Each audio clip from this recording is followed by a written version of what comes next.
Sherry and Cherise, we're all married and we're all women in finance. So we're here today to talk about marriage and money. It can be a very contentious issue in married relationships. In fact, it's probably the number one reason that people get divorced. Interestingly enough, the divorce stats show that 55% of divorces are initiated by a woman. Let's talk about marriage in money and how contentious it can be. Money is one of the main reasons for divorce in South Africa, and therefore it's very important to have the open communication between two partners even before you get married. You need to agree on your long-term prospects. For instance, if your husband decides he wants you to become a stay-at-home mom, but you would like a big career, that type of difference can lead to big problems later on.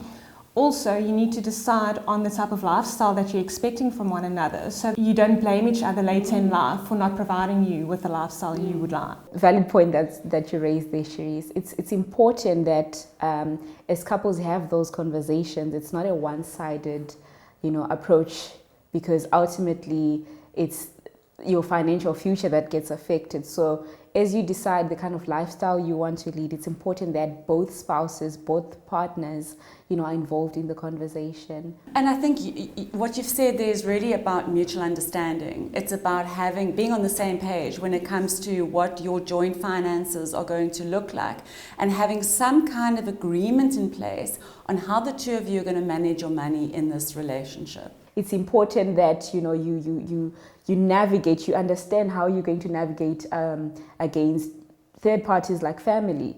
Every family has got its relationships and different dynamics, especially when it comes to money, and that can be difficult to navigate. So it's important for you to sit with your spouse and talk about how you're going to handle issues like extended family members asking for money.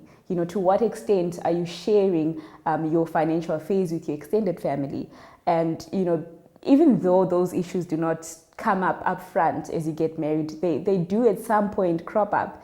And I think it's just a conversation that women should raise with their spouses and their partners, as they on the onset of their marriages. So family dynamics, and the point, what I'm hearing here is that it's never just you and your spouse. There's family dynamics, there's siblings, there's parents, and I think the word that springs to mind here for me is boundaries. Yes, I agree. Boundaries are very important to have in your relationship, and understanding what those boundaries are between you and your spouse and your family members, that will set up a good relationship for the long term. And also explaining this to having that agreement when you speak to family members, so that it doesn't crop up later and become a problem later. And the other thing we mustn't forget is that it's often not just you and your spouse. There could be a previous spouse, there could be children from a previous marriage, there could be financial obligations to those people, which can make the situation a lot more complex. We always recommend that, couples really face this head on and discuss the financial dynamics that may crop up, as a result of previous relationships or children from previous marriages. If there are maintenance obligations that are flowing from previous relationships, it's important to understand how that affects your current situation and your financial future. So women must not shy away from asking the difficult questions. Understand how much goes towards maintenance. How long is the maintenance order valid for? It's a tough one, but it's something that really affects your financial future and should be, discussed and handled. So I think it comes down to having a shared value system, especially when kids are in the mix from previous marriages, your own marriage, and it just comes down to having those open communication channels where you can be honest with one another and agree on these things. And I think the point that you raised there is a good one. It's having a shared financial value system. And even before you get married, there are questions that you can ask your spouse to establish whether you are on the same page when it comes to your financial value system. Little things such as, do you want your children to be educated at a public school, government school, or a private school? That decision can cause a huge amount of contention in a relationship, and the decision to send your kid to a private school can potentially be a huge financial decision for the family to make. So let's maybe have a look at some of the other questions we can ask. So I think when elderly parents need to move in on your property and they don't have the financial means to look after themselves, that type of conversation needs to be had ahead of time, because if you have kids in the house and there's now elderly parents moving in, it's a triple generation that is now living in one house. It might not be a big enough space. You might not have a good relationship with your mother-in-law. That type of thing is a big problem. So you need to be on the same page, and you need to understand what those effects will have on your marriage, especially when it comes to money. Yes, and just to add to that, Cherise, I like the aspect of family responsibility that you bring in. It's important to understand the responsibility that you have towards your family before you get married, and being open to your partner about those obligations that you might have, before you get married, because these are some of the things that will affect your budget, it will affect your planning. And exactly.